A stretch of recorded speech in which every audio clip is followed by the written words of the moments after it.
Vamos então começar o 17º capítulo, Predições no Evangelho. Ninguém é profeta em sua terra. E tendo vindo à sua terra natal, ele os instruía na sinagoga, de sorte que, tomados de espanto, diziam: de onde lhe vieram essa sabedoria e esses milagres? Não é este o filho do carpinteiro? Sua mãe não é Maria, e seus irmãos Tiago, José, Simão e Judas? E suas irmãs não se acham todas entre nós? E assim faziam dele objeto de escândalo. Mas Jesus lhe disse: um profeta só não é honrado em sua terra e em sua casa. E não fez lá muitos milagres devido à sua incredulidade. Mateus, capítulo 13, versículo de 54 a 58. Então, Jesus, na sua terra natal, Nazaré, é onde ele foi criado, não é aceito por aqueles que o conhecem desde menino. Então, eles falam aqui dos seus irmãos, das suas irmãs. Interessante que eles colocam, não é ele o filho do carpinteiro? Eles não, por que não é colocado José? Porque o fato dele ser carpinteiro é mais importante. O carpinteiro não fazia só as coisas de madeira, fazia todas as construções. Então, todas as construções novas, todas as construções basicamente por ali, foram feitas por José. Então, ele é uma pessoa muito importante numa comunidade. Vamos lembrar que aquilo que nós chamamos de cidade são aldeias, aldeias pequenas onde todos se conhecem. E por todos se conhecerem, é que eles estavam ali cobrando. Ele não é igual a nós, não se criou conosco, nós não conhecemos ele desde pequeno, ele não é filho do carpinteiro, não é filho de Maria. Então, como Jesus mesmo coloca, né, ninguém é profeta na sua terra, né, em sua casa. Jesus enunciou ali uma verdade transformada em provérbio, que é de todos os tempos e a qual se poderia dar mais extensão, dizendo que ninguém é profeta enquanto viver, além de não ser profeta na sua terra, enquanto for vivo, porque os profetas, normalmente aqueles que deixaram lições, eles são, digamos assim, reconhecidos normalmente depois do seu desencarne. Na linguagem usual, esta máxima se aplica ao crédito que alguém goza entre aqueles cujo meio vive, da confiança que lhes inspira pela superioridade do saber e da inteligência. Se sofre exceções, são raras, e em todo o caso elas não são jamais absolutas. O princípio desta verdade é uma consequência natural da fraqueza humana e pode explicar-se assim. O hábito de se verem desde a infância, nas circunstâncias vulgares da vida, no cotidiano da vida, estabelece entre os homens uma espécie de igualdade material, que faz com que, muitas vezes, as pessoas recusem reconhecer uma superioridade moral naquele que foi o companheiro ou o comensal, que saiu do mesmo meio e de quem se viram as primeiras fraquezas. O orgulho sofre pelo ascendente que é obrigado a suportar. Quem quer que ele eleve acima do nível comum está sempre em luta com o ciúme e com a inveja. Aqueles que se sentem incapazes de atingir sua altura esforçam-se por rebaixá-lo, por meio da difamação, da maledicência e da calúnia. Gritam tanto mais forte quanto se veem menores, acreditando-se engrandecer e eclipsá-lo pelo ruído que fazem. Derrubá-lo, diminuí-lo, pelo ruído que fazem. Tal tem sido e tal será a história da humanidade, enquanto os homens não compreenderem sua natureza espiritual e não houverem alargado seu horizonte moral. Também este preconceito é próprio dos espíritos estreitos e vulgares que tudo medem por sua própria personalidade, medem tudo pelo seu tamanho, colocam tudo em caixinha, marcam todas as coisas pela sua medida. Então, quando algo está fora da caixa, quando algo está fora da medida, eles não aceitam e rebaixam, por inveja, por ciúme. Por outro lado, toda a gente em geral faz dos homens apenas conhecidos por seu espírito um ideal que cresce com o afastamento dos tempos e dos lugares. Eles são como que despojados da humanidade. Parece que não devem falar nem sentir como o mundo, que sua linguagem e seus pensamentos devem estar constantemente no diapasão da sublimidade, sem cuidar que o espírito não poderia estar constantemente em estado de tensão e num perpétuo estado de superexcitação. No contato diário da vida privada, se vê demasiado o homem material, que nada distingue do vulgar, do comum, do lugar comum. O homem corporal, que impressiona os sentidos, o homem corporal que impressiona os sentidos, apaga quase o homem espiritual, que apenas impressiona o espírito. De longe apenas se percebem os brilhos do gênio, de perto vê-se o repouso do espírito. De longe se consegue perceber o brilho da genialidade, a diferença daquele que é considerado gênio. Mas de perto se sente a energia, se sente a tranquilidade daquele espírito elevado. Depois da morte, a comparação não existe mais. O homem espiritual permanece só e parece ser tanto maior quanto se afasta a recordação do homem corporal. Eis porque os homens que marcaram sua passagem por obras de valor real são mais apreciados depois de sua morte que enquanto vivem.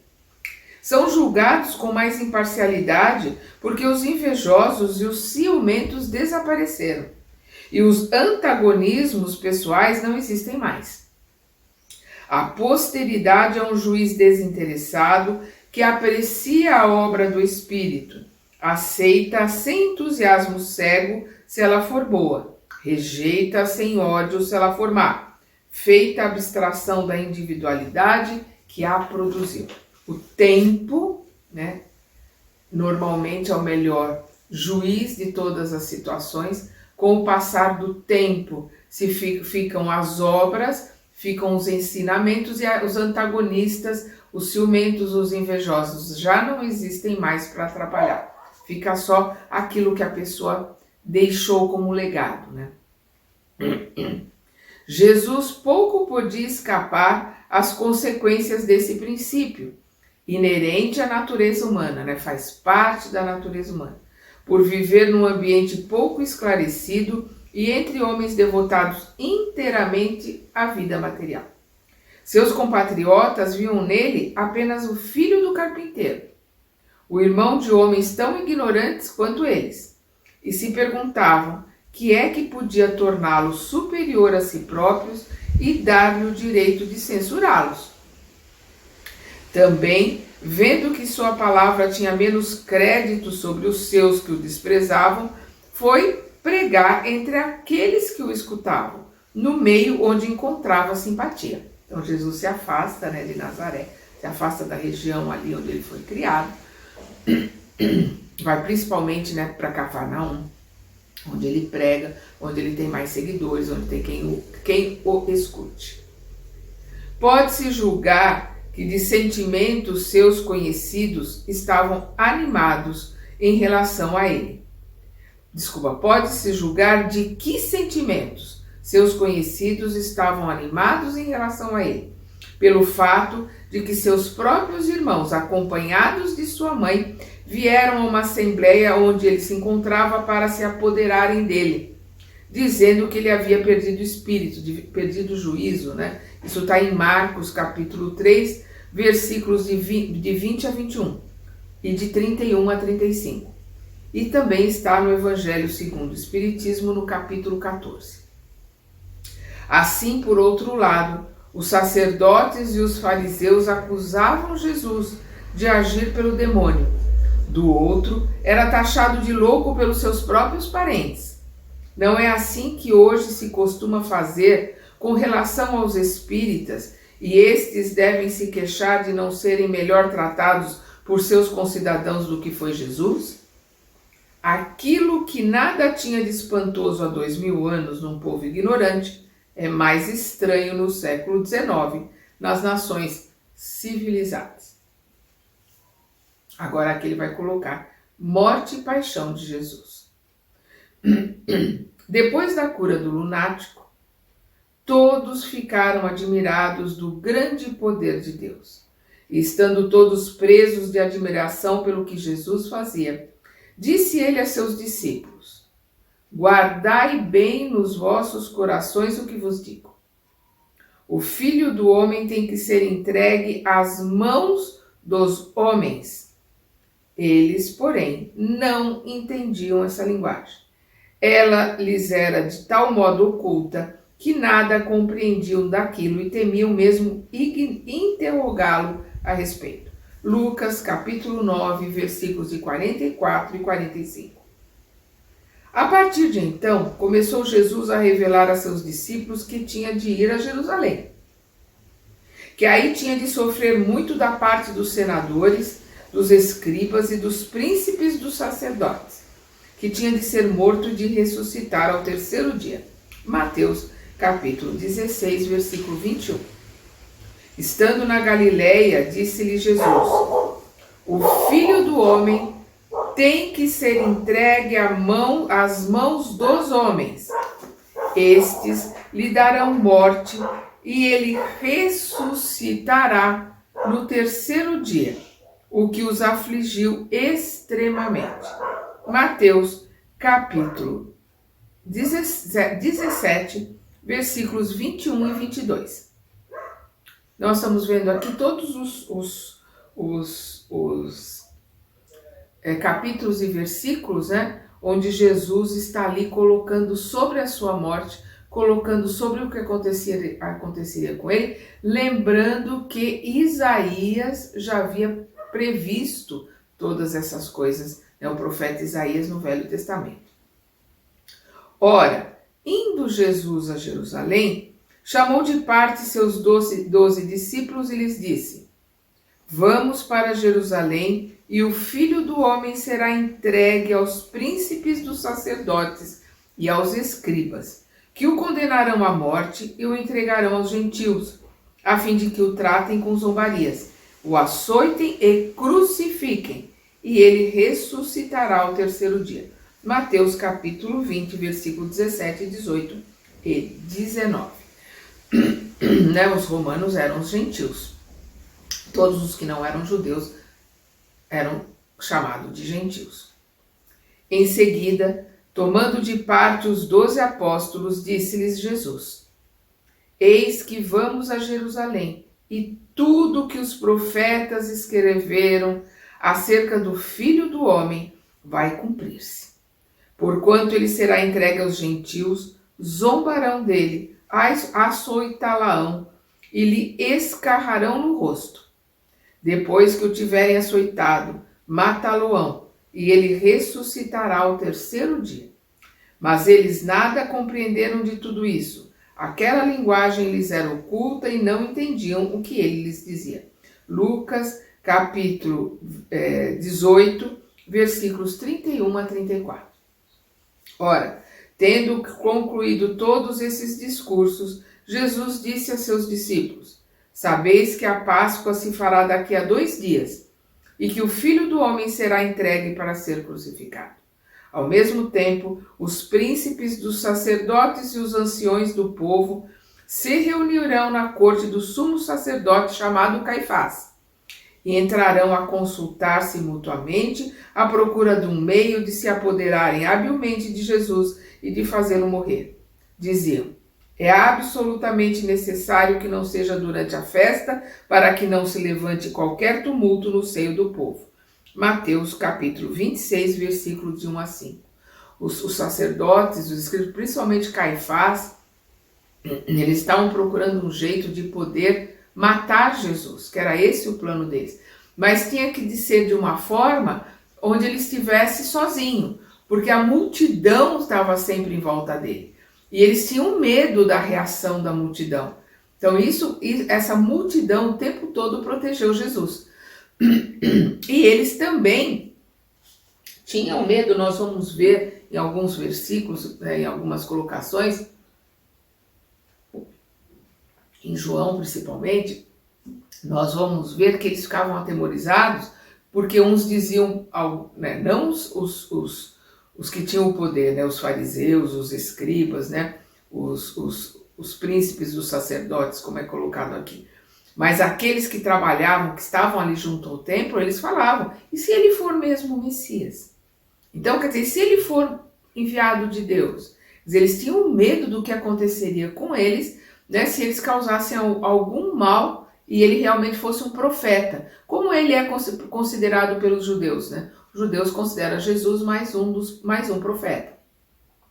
Então eles queriam realmente que os gentios, os romanos, cuidassem da morte de Jesus. Por isso que não adiantava eles colocarem que ele estava indo contra a Torá ou que ele estava indo contra as leis de Moisés, porque isso não interessava para os romanos. Eles foram colocar para Pilatos, para os senadores. Quem leu há 2000 anos, nós vamos ver Públio Lentulus, é um dos senadores que está ali, representando o César, que ele se colocava como rei dos judeus, ou seja, ele queria tirar o trono do César. Aí sim, era o que os romanos não aceitariam de forma nenhuma, e por isso eles fizeram essa denúncia de que Jesus queria ser o rei dos judeus, queria destronar Roma, e como havia na época os zelotes que estavam mesmo criando revoluções, insurreições e tudo quanto é canto, aí eles, com esta denúncia, eles levaram Jesus à crucificação, que era a forma romana de matar os seus inimigos, os ladrões, todos aqueles que eram considerados criminosos na Roma antiga eram crucificados. No mesmo dia, alguns fariseus disseram-lhe: vai-te, sai deste lugar, pois Herodes quer dar-te a morte. Ele respondeu: ide dizer a essa raposa: ainda tenho que expulsar os demônios e restituir a saúde dos doentes. Hoje e amanhã, o terceiro dia serei consumado. Lucas capítulo 13, versículos 31 e 32. Aqui o Kardec não coloca nenhuma explicação, porque a leitura já é explicativa. Não necessita de explicação. Perseguição aos apóstolos. Guardai-vos dos homens, porquanto eles vos farão comparecer nas suas assembleias, e vos farão açoitar nas suas sinagogas, e sereis apresentados por minha causa aos governadores e aos reis, para lhes servir de testemunhas, bem como as nações. Mateus capítulo 10, versículos 17 e 18. Eles vos expulsarão das sinagogas, e vem o tempo em que aquele que vos fizer morrer julgará fazer coisas agradáveis a Deus. Tratar-vos-ão desse modo, porque não conhecem nem a meu Pai, nem a mim. Ora, digo-vos estas coisas a fim de que, quando houver chegado o tempo, vos lembreis de que eu vos disse. João capítulo 16, versículos de 1 a 4. Nós vamos ver Mateus colocando principalmente para os judeus. O Mateus o tempo todo queria provar que Jesus era o Messias, então ele estava sempre colocando ali o que estava escrito nas profecias e que foi cumprido o tempo todo. Nós vamos ver Marcos trazendo as lembranças de Pedro. Nós vamos ver Lucas trazendo as lembranças dos apóstolos que ele entrevistou, e principalmente Maria, que a pedido de Paulo, Lucas, que é grego, é um médico grego, vai buscar essas lembranças e escrever o Atos dos Apóstolos e, né, o Evangelho de Lucas. Lucas não conheceu Jesus, Marcos não conheceu Jesus, Mateus e João sim. Se bem que todos os historiadores, todos os teólogos colocam que não foram esses apóstolos que escreveram. O proto-evangelho de Mateus, que é aquele que andava na mão de Paulo, andava na mão dos discípulos antes do ano 300, esse sim deve ter sido escrito por Mateus, mas esse se perdeu no tempo. Aquilo que foi escrito, que nós temos, foi escrito muito depois em homenagem a estes discípulos. O de João, como João viveu até quase os 100 anos, dizem que ele desencarnou aos 100 anos bem velhinho, o de João, ele talvez tenha sido escrito ou ditado por João aos seus discípulos, mas João, vamos lembrar que ele é o discípulo amado de Jesus.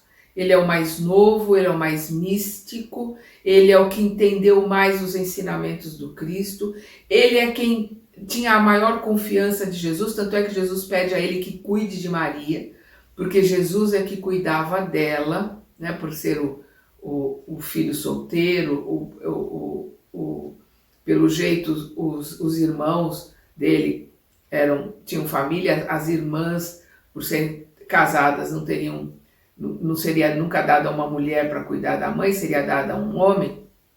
Então ele pede que João cuide de Maria.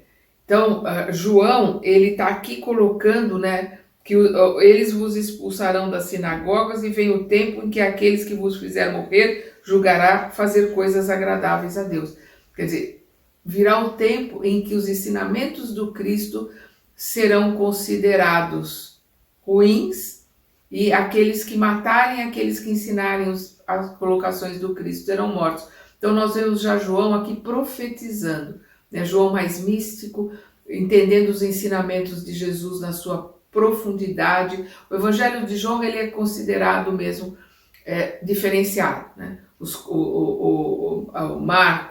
Mateus, Marcos, Lucas são sinóticos, são considerados parecidos, e do João é colocado à parte porque ele é bem diferenciado e tem coisas que só existem no Evangelho de João e que a gente sempre coloca aquela interrogação: não será uma metáfora, será uma parábola, será uma forma de João colocar as coisas de um jeito, digamos assim, profético?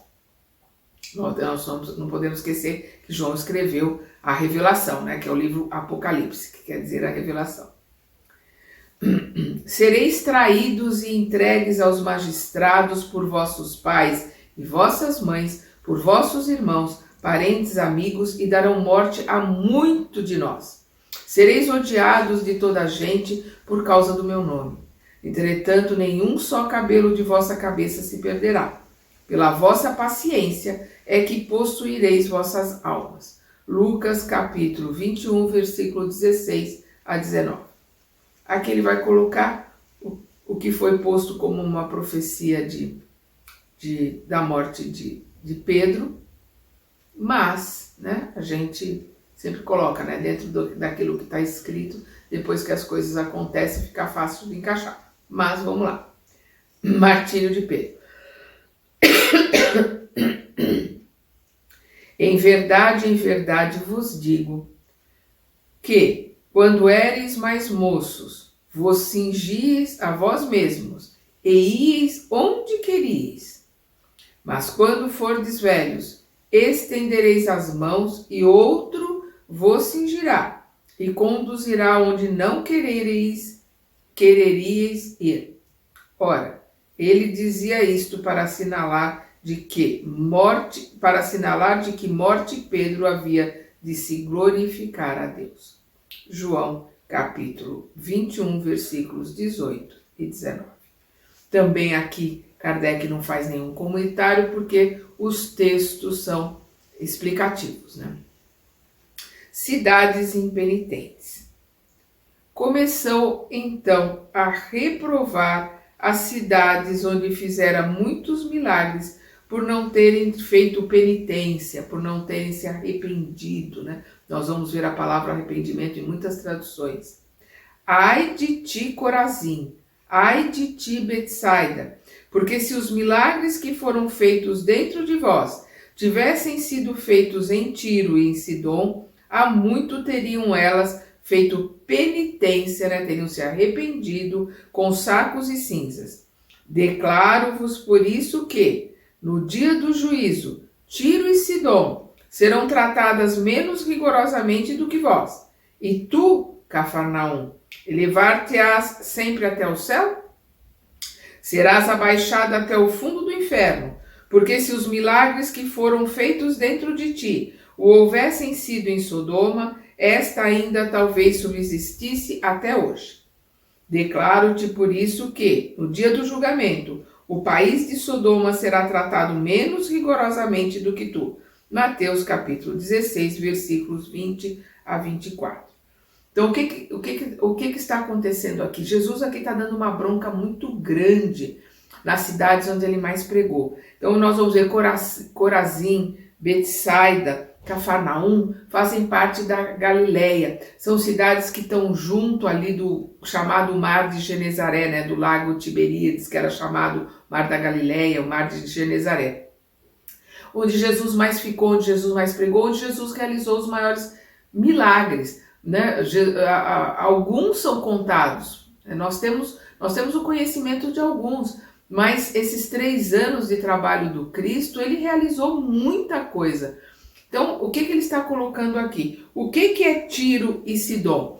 Tiro e Sidom são cidades mais ao norte, acima da Galileia, são cidades de gentios, são cidades que estão junto ao mar. Hoje, Tiro e Sidom pertencem à Líbia, mas naquela época faziam parte, né, do Império Romano. Eram cidades ricas que faziam comércio através do mar, eram de gentios. Os judeus tinham uma raiva, uma bronca muito grande dos cidadãos de Tiro e Sidom, porque na invasão pelos babilônios eles ficaram com o espólio dos judeus, na divisão do que eram dos judeus. Então, ali Jesus estava cutucando na ferida, colocando vocês que falam dos habitantes de Tiro, de Sidom, dos gentios, vocês que cospem no chão quando falam deles, que era a forma deles marcarem a raiva, o ódio que eles tinham daqueles povos, eles estarão melhores do que vocês. É isso que Jesus está colocando para eles. Então ele está sacudindo nos brios. Ele, como diz o gaúcho aqui no sul, ele está dando os dedos, né, dos seus discípulos, quando ele diz, declaro-vos por isso que no dia do juízo, Tiro e Sidom serão tratadas menos rigorosamente que vós, e tu, Cafarnaum, que é onde ele mais ficou, onde ele mais pregou, onde ele mais ensinou, onde ele mais realizou milagres. Ele coloca, né, elevar-te-á sempre ao céu. Quer dizer, com tudo que se realizou ali em Cafarnaum, se tivesse sido feito em Sodoma, Sodoma ainda existiria. Pela energia, pela egrégora, pelo agradecimento, pelo aprendizado que ficaria na cidade se tudo aquilo fosse realizado em Sodoma, que foi realizado em Cafarnaum. O que ele está dizendo? Vocês não estão aprendendo, vocês não estão se modificando, vocês não estão trabalhando na mesma sintonia com o que vocês estão recebendo. E o que ele está dando bronca, e o que ele está colocando aqui acerca das cidades da Galileia, né, Betsaida, Corazim, Cafarnaum, nós podemos colocar para nós, porque nós estamos há 2000 anos dos ensinamentos do Cristo e nós ainda não aprendemos, nós ainda não sabemos colocar em prática, nós entendemos intelectualmente, mas não colocamos em prática. Quantos na época de Jesus achavam maravilhoso, nossa, que maravilhoso o que esse profeta fala, mas não se modificaram, não colocaram em prática.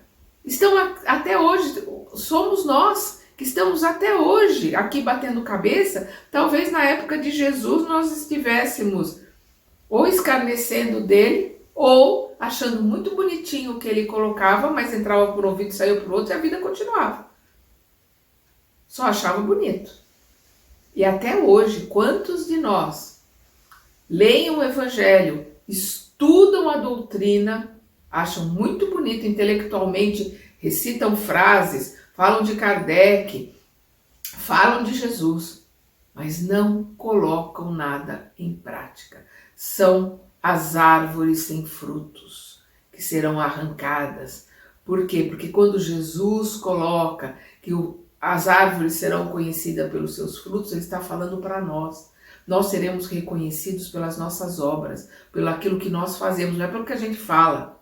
Falar é fácil, é pelo aquilo que nós realizamos, pelo aquilo que nós fazemos. Então toda árvore, ela recebe de Deus a água, o sol, a vida. Se ela não dá frutos, ela está indo contra, ela está renegando tudo aquilo que ela recebeu. Por isso que ela tem que ser arrancada pela raiz.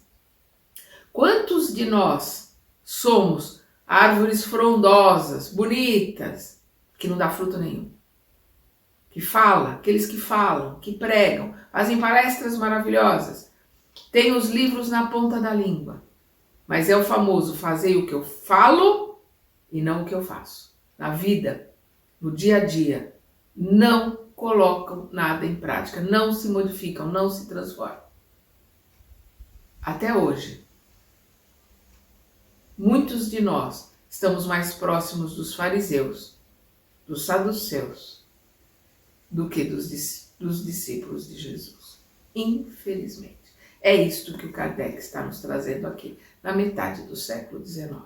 E nós ainda hoje, século XXI, estamos precisando muito ouvir. Então essa das cidades impenitentes, ele também não coloca nenhum comentário, porque ela se explica por si mesma, né? Ruína do Templo de Jerusalém. Quando Jesus saiu do templo para ir embora, seus discípulos se acercaram dele para lhe fazer notar a estrutura e a grandeza daquele edifício, né, o Templo de Jerusalém. Ele, porém, lhe disse: vede todas essas construções? Digo-vos em verdade que serão de tal maneira destruídas que não ficará pedra sobre pedra. Mateus, capítulo 24, versículo 1 e 2. Em seguida, tendo chegado perto de Jerusalém, contemplando a cidade, ele chorou por ela, dizendo: ah, se ao menos neste dia que ainda te é concedido, reconhecestes aquele que te pode proporcionar paz. Mas agora tudo isto se acha oculto aos teus olhos. Tempo virá, pois, para ti, em que teus inimigos te cercarão de trincheiras, te encerrarão e apertarão de todos os lados, em que te deitarão por terra, a ti, aos teus filhos que estão dentro de ti, e não te deixarão pedra sobre pedra, porque não reconhecestes o tempo em que Deus te visitou. Lucas capítulo 19, versículos 41 e 44. O que ele está colocando aqui para Jerusalém, nós colocamos de uma forma metafórica para o mundo. Jerusalém do tempo de Jesus é o mundo de hoje, que não aprende, que não reconhece, que não entende os ensinamentos do Cristo e terá que ser destruído, pedra a pedra, não destruído materialmente, mas destruído. Nosso mundo interior, ele precisa ser destruído, ele precisa passar por essa ruína de não ficar pedra sobre pedra, pela dor, pelo sofrimento, para que haja uma reconstrução verdadeira, para que haja um aprendizado.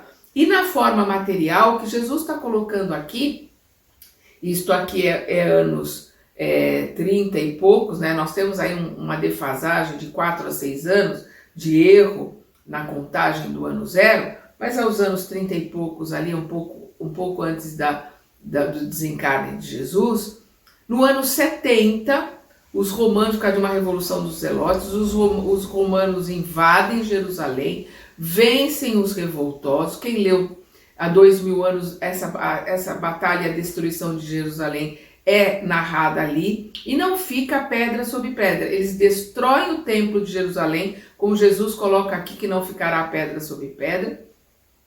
E os judeus são dispersados, são levados como escravos. Eles já eram escravos, só que ali eles pagavam os impostos, eles tinham a vida deles mesmo sendo escravos. Mas aí, por causa da revolta, eles foram dispersados, foram levados para serem escravos em outras regiões, não mais na sua terra. Entretanto, é preciso, aqui continuando, né, as colocações de Jesus, continuando em Lucas também. Entretanto, é preciso que eu continue a andar hoje e amanhã e o dia seguinte, porquanto necessário é que nenhum profeta morra fora de Jerusalém. Jerusalém, Jerusalém, que matas os profetas e apedrejas os que te são enviados. Quantas vezes eu quis reunir teus filhos, como uma galinha que reúne sob as asas seus pintinhos, e não o quiseste. Aproxima-se o tempo em que vossa casa ficará deserta. Ora, em verdade vos digo que doravante não me tornareis a ver, até que digais, bendito seja o que vem em nome do Senhor. Lucas capítulo 13, versículos 33 a 35. Quando virdes um exército cercando Jerusalém, sabei que está próxima a sua destruição. Fujam para as montanhas o que estiverem na Judéia. Retirem-se o que estiverem dentro dela, e não entrem o que estiverem na região circunvizinha. Porquanto estes dias serão os da vingança, a fim de que se cumpra tudo o que está nas Escrituras. Esta destruição do templo também está prevista no Velho Testamento. Ai das que estiverem grávidas nestes dias, visto que este país será acabrunhado de males, e a cólera do céu cairá sobre este povo.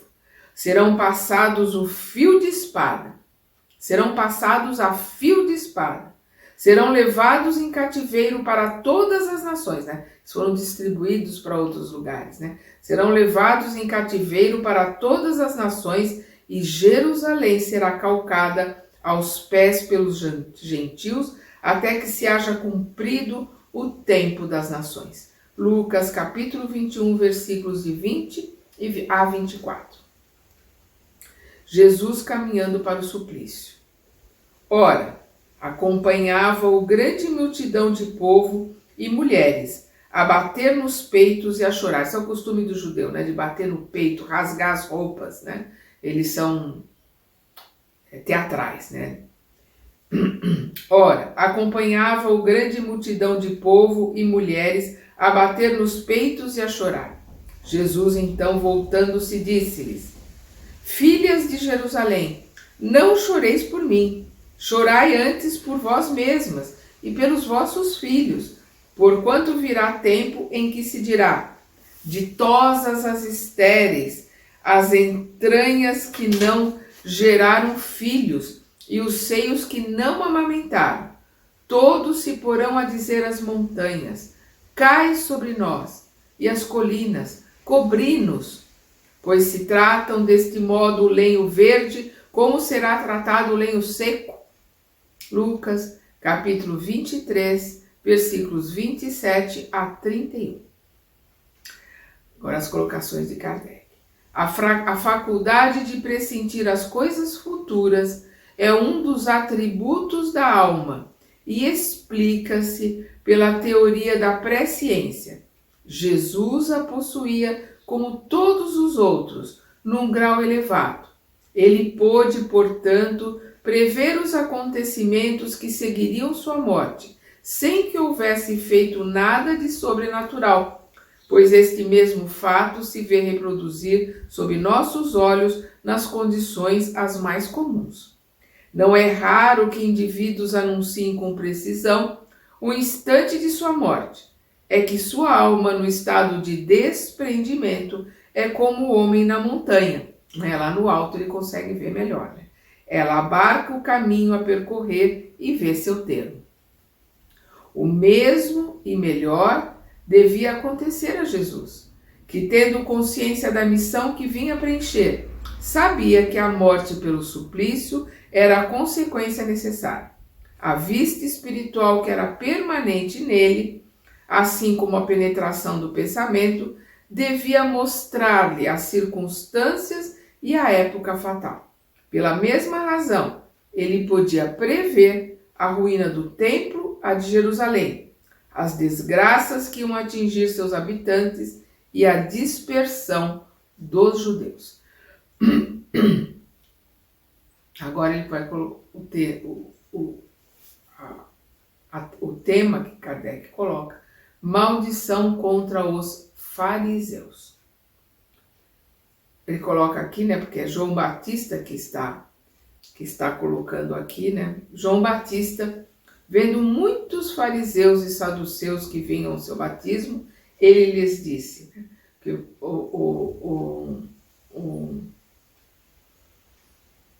o João, né, o João Batista, ele é colocado Batista justamente por isso, porque ele mergulhava nas águas, que batismo é mergulhar nas águas, ele mergulhava nas águas, uma forma simbólica de purificação, né? João Batista, vendo muitos fariseus e saduceus que vinham ao seu batismo, ele lhes disse: raça de víboras, quem vos ensinou a fugir da ira vindoura? Produzi então frutos dignos de arrependimento. Não penseis em dizer a vós mesmos: temos Abraão por pai, porquanto eu vos declaro que Deus pode fazer que destas pedras nasçam filhos a Abraão. O machado já está posto à raiz das árvores, e toda árvore que não der bons frutos será cortada e lançada ao fogo. Mateus capítulo 3, versículo de 7 a 10. Esta colocação já vem do Velho Testamento, vem dos profetas, né? De toda árvore que não der bom fruto deve ser arrancada pela raiz. E Jesus ratifica aquilo que os profetas colocavam, né? Nós seremos conhecidos pelas nossas obras, seremos conhecidos pelos nossos frutos. Então, a árvore que não der bons frutos deve ser arrancada pela raiz. Ou seja, a árvore que Deus não plantou, não é aquilo que não é trabalhado em nome de Deus, aquilo que não trabalha para Deus, deve ser arrancado pela raiz, que é para que não nasça de novo. Ai de vós, escribas e fariseus hipócritas, porque fechais aos homens o reino dos céus. Lá não entrais e ainda vos opondes a que os outros entrem. João Batista era duro com os fariseus, né? E por ser um profeta, Herodes demora muito, ele segura muito, mantém João preso, porque ele tem muito medo de matar um profeta. Porque a Torá coloca que todo aquele que tiver o sangue do profeta na mão será amaldiçoado. Então, eles demoram bastante a matá-lo porque ele é um profeta. Mas ele, como diz, né, dava nos dedos dos fariseus, de Herodes e de todos, né? Então por isso que ele diz: ai de vós, escribas e fariseus hipócritas, porque fechais aos homens o reino dos céus. Eles têm o conhecimento do reino dos céus, eles têm conhecimento da Torá, mas não colocam em prática. Lá não entrais, não vão entrar porque não colocam em prática, não realizam o que está lá. Ainda vos opondes a que outros entrem. Quer dizer, não ensinam corretamente para que os outros possam entrar. Eles não entram, não vão poder entrar e ainda atrapalham a entrada dos outros. Imagina como os fariseus ficavam, né?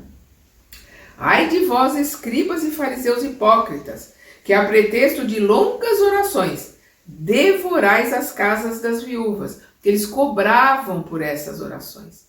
Então, quanto mais longa a oração, mais cara. Então eles tiravam o pouco que as viúvas tinham, porque as viúvas não podiam trabalhar. Elas recebiam, né, o óbolo, elas recebiam uma moeda toda semana no templo, que era o dinheiro que elas tinham que passar a semana. Então por isso que ele diz, né, hipócritas, a pretexto de longas orações, devorais as casas da viúva. Tiravam das viúvas aquilo que elas tinham ali para comer, né, para viver. Tereis, por isso, um julgamento mais rigoroso. Ai de vós, escribas e fariseus hipócritas, que percorreis o mar e a terra para fazer um prosélito, né? Para trazer gente para a sua religião. E que, depois de o haver conseguido, o tornais 2 vezes mais digno do inferno do que vós mesmos. Ensinais errado, né? Estavam dando as lições erradas. Ai de vós, condutores de cegos, que dizeis: se um homem jura pelo templo, isso nada vale.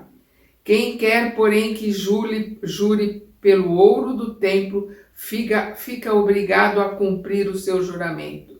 Insensatos e cegos que sois, a qual se deve mais estimar, ao ouro ou ao templo que santifica o ouro?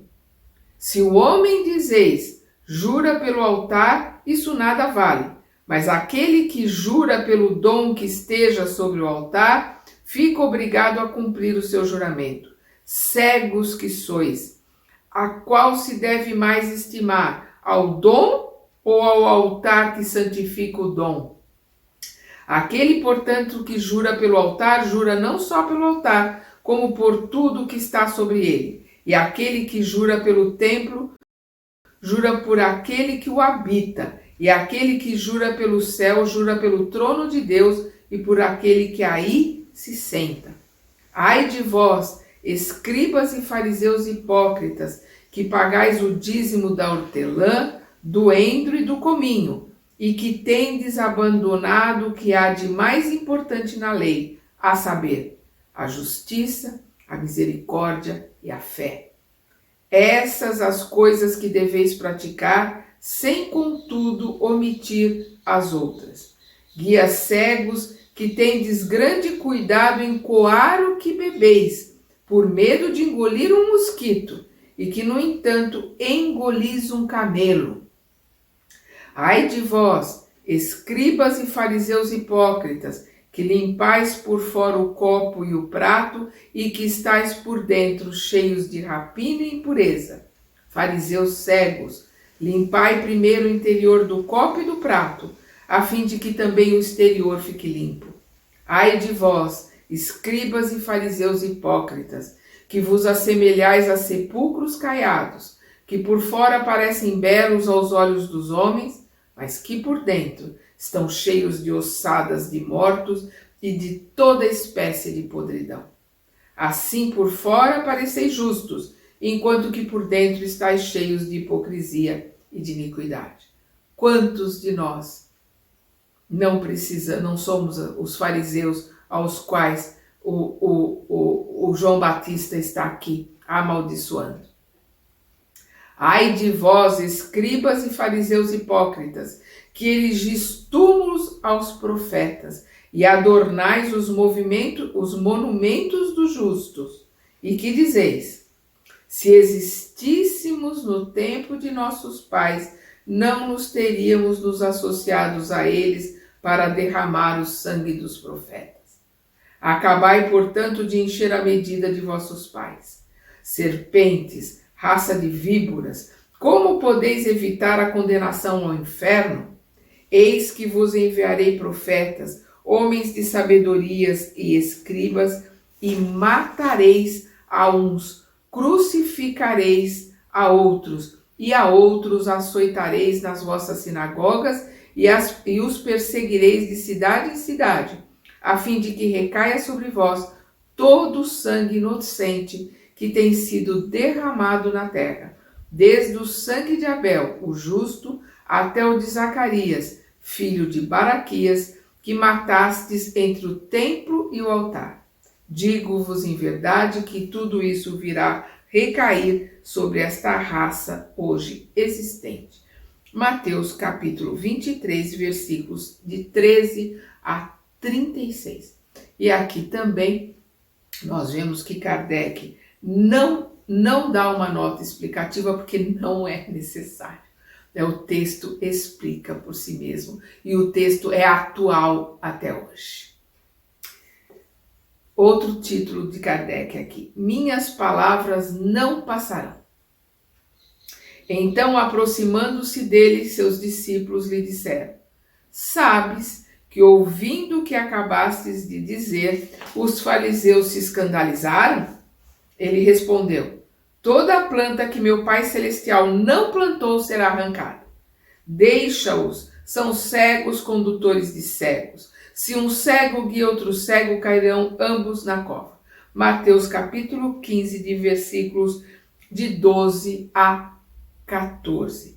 Então, Jesus está aqui no Shabat, no sábado, saindo da sinagoga, porque ele ia na sinagoga pregar durante o sábado, E aí os discípulos lhe chamam na boca miúda e colocam: olha, os fariseus estão escandalizados. E é interessante a gente analisar a palavra escândalo, porque hoje ela tem mais o uso para gritaria, para bafão, para barulho, para uma série de coisas. Na época de Jesus, escândalo era armadilha, pedra de tropeço. Era o que os salteadores faziam na estrada, botavam as pedras, né, para que os cavalos, para que os camelos, para que eles precisassem parar e fossem assaltados. Então, escândalo era armadilha, era pedra de tropeço. Então, quando ele diz que eles se escandalizaram, aqui nós temos também uma outra forma de interpretação. Eles estavam usando, não estavam compreendendo a palavra de Jesus, e a palavra de Jesus para eles era uma pedra de tropeço, era uma armadilha. Eles estavam se escandalizando com o que eles estavam ouvindo. Por isso que Jesus coloca: toda planta que meu Pai Celestial não plantou será arrancada. As árvores que não dão bons frutos serão arrancadas pela raiz. São cegos conduzindo cegos. Se um cego guia outro cego, cairão ambos na cova. O céu e a terra passarão, mas as minhas palavras não hão de passar. Mateus capítulo 24, versículo 35. E agora nós vamos às palavras do Kardec. As palavras de Jesus não passarão, porque elas são verdadeiras em todos os tempos. Seu código moral será eterno, porque encerra as condições do bem que conduz o homem ao seu destino eterno. Porém, suas palavras terão chegado até nós sem mistura e isentas de más interpretações? Todas as seitas cristãs terão apanhado o seu espírito? Alguma não terá desviado o verdadeiro sentido em consequência dos preconceitos da ignorância das leis da natureza?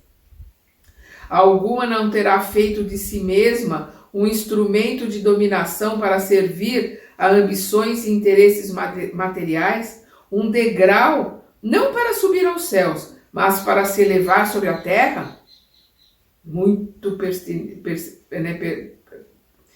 importantes essas indagações do Kardec, metade do século XIX, né, onde a igreja tinha tanto poder, né, porque realmente, infelizmente, as palavras e as colocações foram deturpadas, foram trazidas, né, como a gente fala, a sardinha para a brasa daquele que estava ali contando ou colocando a história. Terão todas elas adotado como regra de conduta as práticas das virtudes das quais Jesus fez a condição expressa da salvação? Todas elas são isentas das apóstrofes que ele diria aos fariseus de seu tempo? Todas, enfim, em teoria, assim como na prática, são a expressão pura da sua doutrina? Belas perguntas. Sendo a verdade uma só, não se pode encontrá-la em afirmações contrárias. E Jesus não poderia querer dar duplo sentido às suas palavras. Se, pois, a diferentes seitas se contradizem, se umas consideram como verdadeiro algo que outras condenam como heresia, é impossível que todas estejam com a verdade. Se todas houvessem tomado o sentido verdadeiro do ensinamento evangélico, elas se teriam encontrado sobre o mesmo terreno e não haveria seitas. O que não passará é o sentido verdadeiro das palavras de Jesus. O que passará é o que os homens construíram sobre os falsos significados que deram a essas mesmas palavras, né? As deturpações, as traduções, algumas por ignorância, outras por má fé, né? Que deturparam muitos dos ensinamentos do Velho Testamento e do Novo Testamento, né? Do Evangelho, da Boa Nova de Jesus.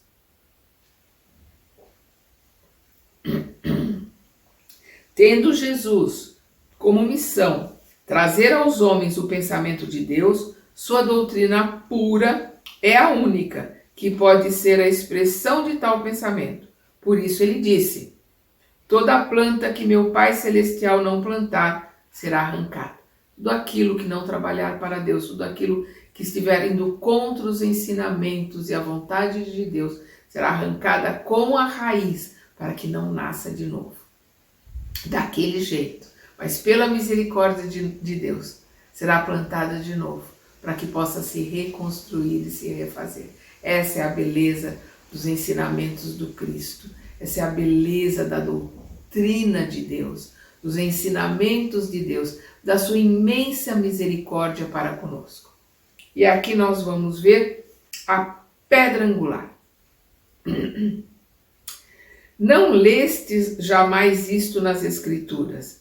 A pedra que os edificadores rejeitaram se tornou a principal pedra da esquina? Foi o que o Senhor fez e nossos olhos o veem com admiração. Por isso vos declaro que o reino de Deus vos será tirado e será dado a um povo que ele tirará frutos. Aquele que se deixar cair sobre esta pedra se despedaçará e ela esmagará aquele sobre quem sair. Isto aqui, gente, é Isaías 28, que Jesus está colocando aqui. Ele está repetindo o que Isaías coloca no capítulo 28, e ele está repetindo aqui o que Davi coloca nos cânticos, né, nos salmos. Salmos quer dizer música, cântico. Então ele está repetindo aqui a questão da pedra angular. A pedra angular é aquela pedra que está embaixo dos alicerces. Primeiro vem a pedra onde os alicerces serão montados. Então antes dos alicerces vem a pedra que vai dar sustentação aos alicerces. E o que Jesus está colocando aqui, repetindo o que o profeta Isaías colocou, né? Que se a pedra que os edificadores rejeitaram se tornou a principal pedra da esquina, aquilo que foi rejeitado será a principal pedra, será a pedra angular, né, dos ensinamentos de Deus. O que foi rejeitado? Qual que é a pedra angular? Jesus. Os ensinamentos que ele traz são os ensinamentos de Deus. Os príncipes dos sacerdotes e os fariseus, tendo ouvido essas palavras de Jesus, conheceram que era deles que falavam, que eram eles, os fariseus, que tinham rejeitado a pedra angular, e que era ele, o Cristo, a pedra angular. E querendo prendê-lo, recearam-se do povo, pois este o considerava como profeta. Mateus capítulo 21, versículos de 42 a 46. Então, como eu já havia falado, eles ficaram com medo do povo. Jesus estava cercado, então se eles prendessem Jesus ali para matá-lo, eles não sabiam qual ia ser a reação do povo e ficaram com medo. Então o Kardec coloca aqui: a palavra de Jesus tornou-se a pedra angular. Isto é, a pedra de consolidação do novo edifício da lei, elevada sobre as ruínas do antigo. Os judeus, os príncipes dos sacerdotes e os fariseus, havendo rejeitado essa palavra, ela os esmagou. Pedra angular, né, que era Jesus, esmagou aqueles que rejeitaram. Como esmagará aqueles que mais tarde a desprezarem, ou que lhe desnaturarem o sentido para lucro de sua ambição.